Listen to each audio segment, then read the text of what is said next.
পাক বাংলার নয়া ছক মিশন 16 কেন বলছি?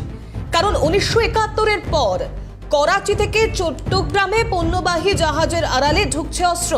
1971 তারপর থেকে এই প্রথমবার বাংলাদেশের কোনো বন্দর পর্যন্ত নোঙর করতে পারলো পাকিস্তানের জাহাজ, এমনটাই পরিসংখ্যান বলছে।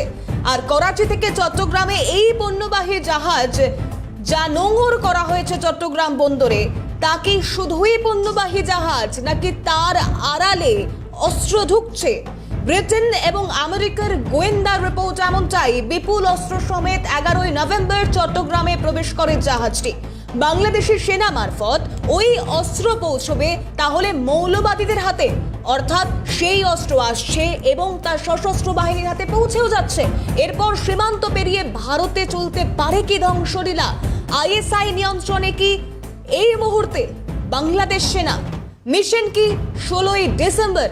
এই প্রশ্নগুলো সবার আগে সামনে আসছে, কারণ এই যে নয়া ছক, এই নয়া ছকে কোথাও একটা 16ই ডিসেম্বরের লক্ষ্য, এই 16ই ডিসেম্বরকে মিশন করে এগোনো হচ্ছে। আর তাই তার আগে প্রায় 5 দশক, 1971-এর পর 5 দশক পর বাংলাদেশের প্রধান দুই বন্দর চট্টগ্রাম এবং মংলা, যা কিনা রীতিমতো পাকিস্তানি পণ্য সামগ্রী আসলেও তা এই বন্দরকে ব্যবহার করে নয়, কিন্তু সেই বন্দরে ব্যবহার করা হলো। এবার চট্টগ্রাম বন্দরে নোঙর করেছে পাকিস্তানি জাহাজ। আর এই জাহাজ, পণ্যবাহী জাহাজের আড়ালে কি অস্ত্রের ভান্ডার রয়েছে?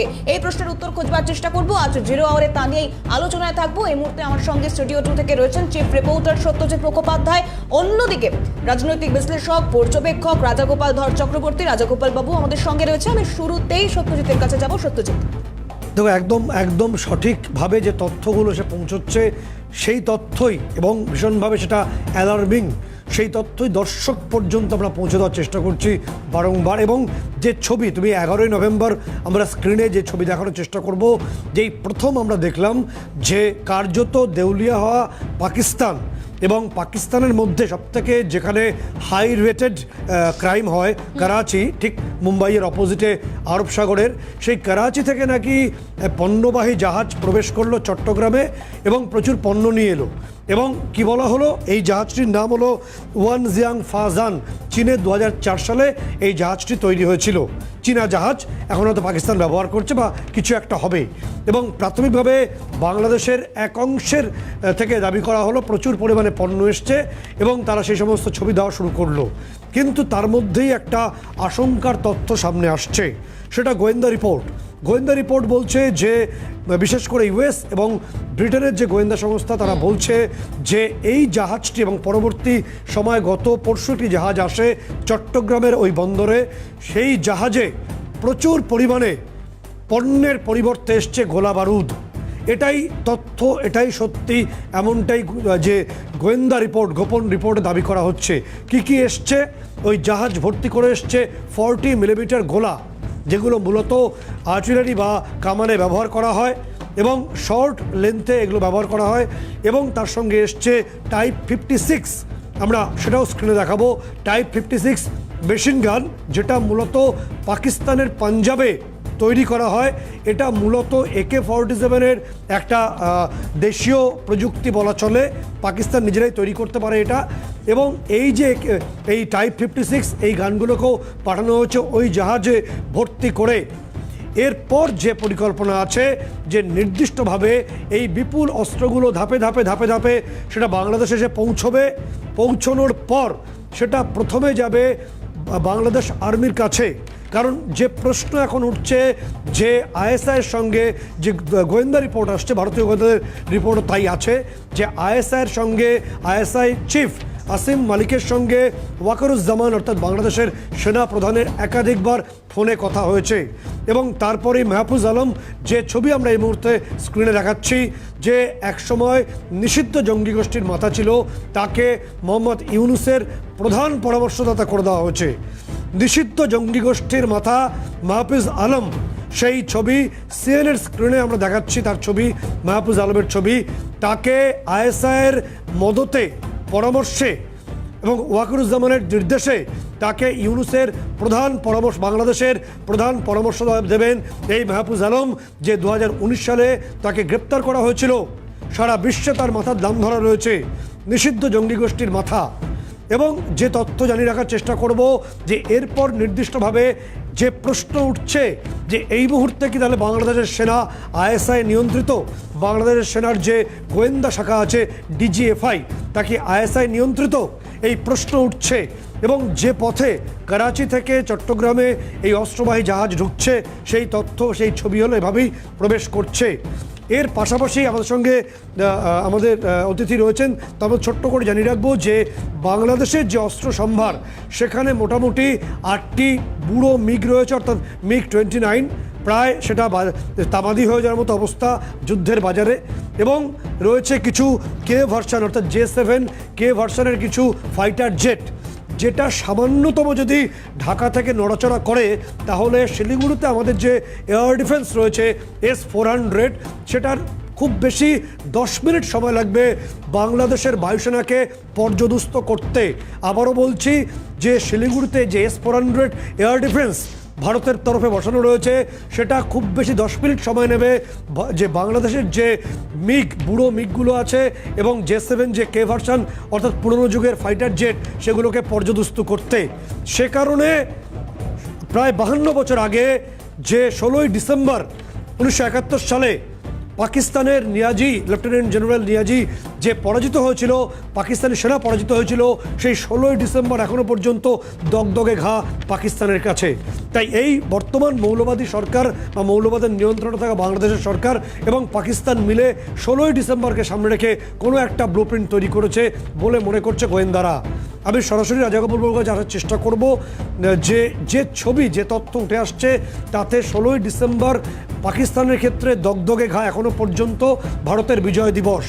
এবং এই 16ই ডিসেম্বরের আগে যে তথ্য আসছে যে বাংলাদেশ এবং পাকিস্তান সেনা তারা যৌথ মহড়া করতে পারে বঙ্গোপসাগরে, একটা তারা নির্দিষ্টভাবে প্ল্যানিং করছে যে প্রচুর অস্ত্র বাংলাদেশ সেনার মাধ্যমে সেখানকার মৌলবাদীদের হাতে পৌঁছে দেওয়ার এবং তারপর ধ্বংসলীলা।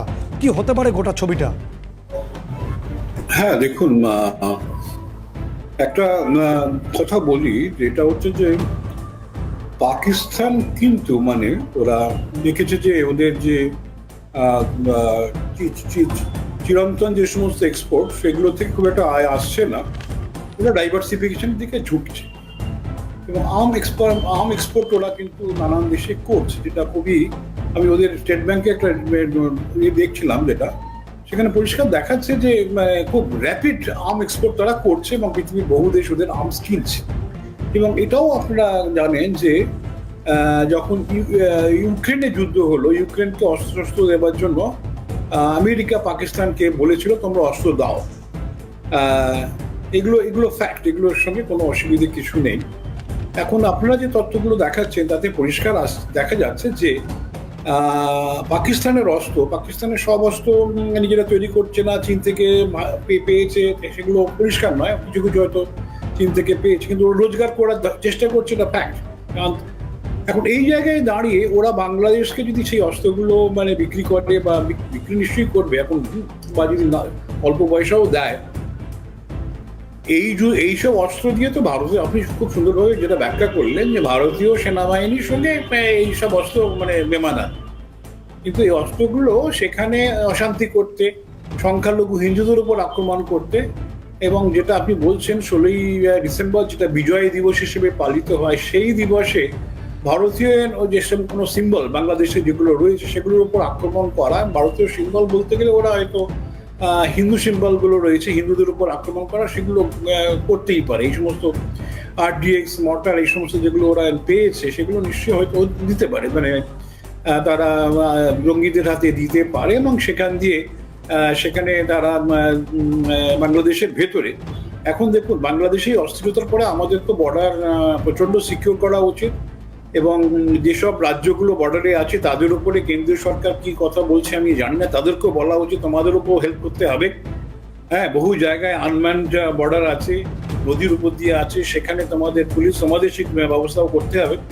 কি করছে আমি এখনো বলতে পারছি না। রাজাগোপাল বাবু, একটু তথ্য সংযোজন করব। যে তথ্য আমাদের কাছে এসে পৌঁছচ্ছে যে স্বরাষ্ট্র মন্ত্রকের তরফে এ রাজ্যের প্রত্যেকটি জেলাশাসক সীমান্তবর্তী নির্দিষ্ট বার্তা গেছে বলে আমরা সূত্র মারফত জানতে পারছি। খুব দ্রুত যেখানে যেখানে সীমান্তে বেড়া নেই বা ফেন্সিং নেই সেখানে জমি অধিগ্রহণ করতে হবে, এবং ভারতের যেখানে যেখানে বেড়ার ফাঁক ফোকর আছে সেই সমস্ত জেলার জেলাশাসক এবং সেখানকার যারা প্রশাসনিক কর্তা আছে তারা খুব দ্রুত জমি অধিগ্রহণ করে পুরোপুরি ফেন্সিং অর্থাৎ বেড়া দিতে হবে। একটা অংশ ফাঁকা রাখা যাবে না, কারণ যে কোনো মুহূর্তে মারাত্মক অনুপ্রবেশ হতে পারে বলে স্বরাষ্ট্র মন্ত্রকের তরফে জানানো হচ্ছে বা গোয়েন্দারা জানতে পারছেন। রাজগোপাল বাবু, হ্যাঁ ঠিকই, যদি এই ধরনের ব্যবস্থা হয় তাহলে তো বোঝাই যাচ্ছে ভারত সরকারের কাছেও ইন্টেলিজেন্স তথ্য আছে যে বাংলাদেশের অস্ত্র যেভাবে পাকিস্তান থেকে টেররিস্টরা ভারতে নিয়েছে কাশ্মীরে, একইভাবে সেই ট্যাকটিক্স হয়তো আইএসআই বাংলাদেশে করার চেষ্টা করবে, এবং সেটাই হচ্ছে সেকেন্ড ট্রেন স্বাধীনতা সংগ্রামের লক্ষ্য বলেই আমার মনে হচ্ছে। এবং সেগুলো যদি তারা বাংলাদেশে নিশ্চয়ই হিন্দুদের বিরুদ্ধে ব্যবহার করবে, এবং সেখানে সে কাজ যদি তারা করে ফেলতে পারে তারপরে সেটা ভারতবর্ষে আসবে, বা একসঙ্গে দুটো জায়গাতেই তারা কাজ করতে পারে। এবং এটাই হচ্ছে যে আমাদের সিকিউরিটি কিভাবে সেটাকে ট্যাকেল করে। যেহেতু এখনো পর্যন্ত যে রুট দিয়ে গেছে সেখান দিয়ে তো আমাদের কিছু করার ছিল না, ওরা চিটাগং বন্দরে নেমেছে, সেখানেও আমাদের কিছু করার নেই। যদিও চিটাগং বন্দরে তৈরির পেছনে আমাদের কিছু অবদান ছিল, যাই হোক সেটা এখন কিছু তো করার নেই। আমরা বাংলাদেশের বন্ধু হিসেবে যতটা আমাদের সাহায্য করা দরকার আমরা করেছিলাম। এখন সেই যদি দেখা যায় চিটাগং বন্দরকে তারা ভারতবর্ষের বিরুদ্ধেই কাজে লাগাচ্ছে। অনেক ব্রিজ তৈরিতে আমরা হেল্প করেছিলাম, সেগুলো হয়তো ভারতের বিরুদ্ধে। এখানে একটা নীতি কি আসছে যে শত্রুর শত্রু আবার বন্ধু, অর্থাৎ পাকিস্তান বাংলাদেশ যেটা মনে করছে এই মুহূর্তে বাংলাদেশের তদারকি সরকার, যেহেতু তারা এই মুহূর্তে আইএসআই নিয়ন্ত্রিত বলেই মনে করা হচ্ছে, এবং পাকিস্তান যেহেতু একদম চিরশত্রু বলে একটা বড় অংশে মনে করে ভারতের, ফলে তাদেরকে মাথায় নিয়ে হাতে নিয়ে একটা বড় মিশনে যাচ্ছে। এবং আপনাকে যে তথ্য দিয়ে রাখবো যে লিজা কার্টিজ নির্দিষ্টভাবে হোয়াইট হাউসের তরফে তিনি সংবাদ সংস্থাকে যে তথ্য জানিয়েছেন, একদম হোয়াইট হাউস উদ্বেগ প্রকাশ করেছে যে গোটা বাংলাদেশ নাকি মৌলবাদী জঙ্গিদের হাতে চলে যাচ্ছে, এবং সেটা ক্রমশ ইরাক সিরিয়ায় পরিণত হবে, এবং একদম পশ্চিমবঙ্গের পাশে সীমান্তের বৃহত্তর অংশ আমাদের সঙ্গে। এবং এটা যদি সত্যি হয়, হোয়াইট হাউসের উদ্বেগ যদি সত্যি হয়, তাহলে আমাদের ক্ষেত্রে কি আঘাত আসতে পারে বা কতটা সতর্ক হওয়া প্রয়োজন আছে? হ্যাঁ দেখুন, আমাদের প্রচন্ড সতর্কতার প্রয়োজন আছে, কেননা আমাদের 4,000-এরও বেশি 4,000 কিলোমিটারও বেশি আমাদের বর্ডার রয়েছে বাংলাদেশের সাথে। এবং সেই বর্ডারগুলো আপনি বলছেন যে সরকার ডিএমদের বলেছে তোমরা যত তাড়াতাড়ি পারো সুরক্ষিত করো। কতটা সুরক্ষিত হবে, 4,000 কিলোমিটার তো কম কথা নয়। পাকপুকুর থাকলেই তারা ঢুকবে, এবং যেখানে বর্ডার আছে ফেন্সিং আছে, আমরা দেখেছি কিভাবে গরু পাচার হচ্ছে, ফেন্সিং এর উপর দিয়ে পাচার হচ্ছে। অস্ত্রশস্ত্র যে সেভাবে পাচার হবে না তা তো নয়। এখন আমার বাংলাদেশ যেভাবে এগোচ্ছে, আমি একটা বিষয় খুব পরিষ্কার, আমি একটু সঙ্গে থাকতে বলবো একটা বিষয় খুব পরিষ্কার, যে যেভাবে গোটা বিষয়টা চলছে তাতে ভীষণ আতঙ্কের পরিবেশ তৈরি হয়েছে, কারণ অস্ত্র ঢুকছে বাংলাদেশে পাকিস্তান থেকে। একদমই তাই। আমি রাজগোপাল বাবুকে সঙ্গে থাকতে বলবো, সত্যজিৎ সঙ্গে থাকো। এবং যে আশঙ্কা, আতঙ্কের দোলাচলের মধ্যে দিয়ে এপার বাংলা অর্থাৎ আমাদেরকেও কাটাতে হচ্ছে, কারণ ওপার বাংলায় যদি এভাবে মৌলবাদীদের নিয়ন্ত্রণে চলে যায়, তার যে একটা রেশ এসে এপার বাংলায় পড়বে, অর্থাৎ পদ্মাপাড়ের রেশ যে এপারে পড়বে, তা ছাপিয়ে পড়বে, এটা বলা বাহুল্য। এবং পরিস্থিতির দিকে সর্বক্ষণ আমাদেরও নজর থাকছে। একদিকে পদ্মাপাড়ের পরিস্থিতি, নানান সময়ে নানান প্রতিকূল পরিস্থিতি নিয়ে আমরা আলোচনা করছি। সত্যজিৎ রয়েছে, চিফ রিপোর্টার সত্যজিৎ মুখোপাধ্যায়, অন্যদিকে রাজনৈতিক বিশ্লেষক রাজগোপাল ধর চক্রবর্তী রয়েছে আমাদের সঙ্গে। সত্যজিৎ, 5ই অগস্ট শেখ হাসিনার প্রধানমন্ত্রী পদ থেকে ইস্তফা দেওয়া এবং দেশ ছেড়ে চলে আসা, তারপর যে ইসলামাবাদ আর ঢাকা বেশ খানিকটা কাছাকাছি এসছে, তা অন্তত ওপার বাংলার রাজনৈতিক বা অরাজনৈতিক সমীকরণ বর্তমান পরিস্থিতি তাই বলছে যে যথেষ্ট কাছাকাছি ইসলামাবাদ ঢাকা। এবং তারপর আরও একটি 16ই ডিসেম্বর রয়েছে হাতে, মাত্র কয়েকটা দিন। সেক্ষেত্রে কি মিশন 16? একদমই তাই। যে ছবি রাজগোপালবাবুর সঙ্গে রয়েছেন, আমি দুটো তথ্য একটু উল্লেখ করব। যে নির্দিষ্ট তথ্য জানাচ্ছে যে করাচিতে ক্রাইম রেট তা বলছে 70%-এর ওপরে, যেখানে লাহোরে সেটা 40%-এর আশেপাশে। তাহলে সবথেকে পাকিস্তানের করাচি শহরটা সবথেকে বেশি ক্রাইম অধ্যুষিত। ফলে সেই করাচিতে বিজনেস কি হবে, ক্রাইম ছাড়া, অপরাধ ছাড়া। এবং বাংলাদেশ বারংবার বলছে যে এই জাহাজে নাকি তারা বিভিন্ন মানে সেই গার্মেন্টস আসছে, এই আসছে। তো আলটিমেটলি গোয়েন্দা রিপোর্ট তো অন্য কথা বলছে। গোয়েন্দা রিপোর্ট বলছে যে হেফাজতে ইসলাম, জামাতে ইসলামী তারা প্রকাশ্যে সেখানকার সাধারণ মানুষকে, সংখ্যালঘুদের নিধনের হুঙ্কার দিচ্ছে। এবং মাহফুজ আলম যে হিজবুত তাহরির প্রধান ছিল, নিষিদ্ধ জঙ্গি গোষ্ঠী সারা বিশ্বে, তার প্রধান এই মুহূর্তে বাংলাদেশ সরকারের প্রধান উপদেষ্টা। ফলে ভারতের পূর্ব দিকের রাষ্ট্রটি যে ক্রমশ সিরিয়ায় পরিণত হচ্ছে তা নিয়ে তো কোনো সংশয়ের অবকাশ হয়তো নেই। আমি রাজাগোল বাবু যে আসবো যে এরকম একটা পরিস্থিতিতে কতটা সতর্কতা হওয়া আমাদের প্রয়োজন, এবং ভারতের সঙ্গে কোনোভাবেই যুদ্ধে পেরে উঠবে না, কারণ লিলিপুট বাংলাদেশ কার্যত ভারতের কাছে। ফলে তারা চোরাগুপ্তা আক্রমণ করতে পারে এই সমস্ত পাকিস্তানের পাঠানো অস্ত্রের মারফত এবং জঙ্গি গোষ্ঠীর মারফত। ঠিক কীভাবে এই জঙ্গি গোষ্ঠীগুলো কাজ করবে এবং কতটা সেটা করতে পারবে তারা বলে আপনি মনে করেন? হ্যাঁ, দেখুন, আমরা পাকিস্তান থেকে যে অস্ত্রশস্ত্র কাশ্মীর দিয়ে আসার ব্যাপার ছিল অনেকটাই আটকেছি। সেখানে ইনক্লুশনও বন্ধ হয়েছে, অস্ত্রশস্ত্র আসাও বন্ধ হয়েছে, এবং কাশ্মীরের মানুষ বুঝতে পেরেছে যে এই অশান্তি থেকে খুব একটা লাভ হয় না, টেররিজমে খুব একটা লাভ হয় না, সবাই বুঝতে পেরেছে। তা নয়, আজ ধীরে ধীরে সেখানে শান্তি ফেরত আসছে। এখন বাংলাদেশের কিছু মানুষ এখন হয়তো মনে করছেন যে সেই ম্যাডাম মুজিবুর রহমান ভুল করেছিলেন, দেশের বাংলা ভাষার মর্যাদা দিয়েছিলেন, ভাষা জাতীয়তাবোধের মধ্য দিয়ে বাংলাদেশকে স্বাধীন করেছিলেন। এখন তারা কেউ কেউ মানুষ মনে করছে যদি আবার যদি পুরনো কথায় ফিরে যাওয়া যায়, পাকিস্তানের সঙ্গে আবার মৈত্রী করা যায় বা পাকিস্তানের সঙ্গে আরো গভীর সম্পর্ক তৈরি করা যায়, তাহলে তাদের হয়তো মঙ্গল হবে। তারা ভুলে যাচ্ছেন তাদের আর্থিক অবস্থা গত 16 বছরে শেখ হাসিনার রাজত্বে যা উন্নতি ঘটেছে, হয়তো সব বেকারের চাকরি হয়নি, কিন্তু যথেষ্ট উন্নতি ঘটেছে। আমরা দেখেছিলাম সারা বিশ্ব বাংলাদেশের দিকে নজর দিচ্ছে। একটা লিস্ট ডেভেলপ কান্ট্রি বলে একসময় বাংলাদেশকে বলা হতো, সেখান থেকে তাদের সেই তকমা ছড়িয়ে দেওয়া হয়েছে, তাদেরকে ডেভেলপিং কান্ট্রি হিসেবে মর্যাদা তারা পাচ্ছে এই আগামী বছরে জানুয়ারি মাস থেকে। এই জায়গায় দাঁড়িয়ে দেশে যদি তারা এই ধরনের অশান্তির দিকে নজর দেয়, তারা ভারতবর্ষে যদি আর্মস এক্সপোর্টের কথা ভাবে, টেররিস্ট এক্সপোর্টের কথা ভাবে, তাহলে বাংলাকে কাশ্মীরের মতন যে ধরনের সুরক্ষা সেন্ট্রাল গভর্নমেন্ট দিয়েছে, একই পথে কিন্তু বাংলাকে তাদের দেখতে হবে। বাংলাকে তারা যদি রিল্যাক্স রেখে দেখে তাহলে কিন্তু বিপদ আছে। বাংলার সম্বন্ধে কেন্দ্রীয় সরকারের যে ধারণা সম্পূর্ণভাবে পাল্টাতে হবে, এবং এখানে আরো যাতে করে বর্ডার সুরক্ষিত থাকে। কেননা এখানকার যারা সরকার আছে তারা মাঝে মধ্যেই বলছে ও ঢুকে পড়েছে, তো বর্ডার সিকিউরিটি ফোর্সের ব্যর্থতা।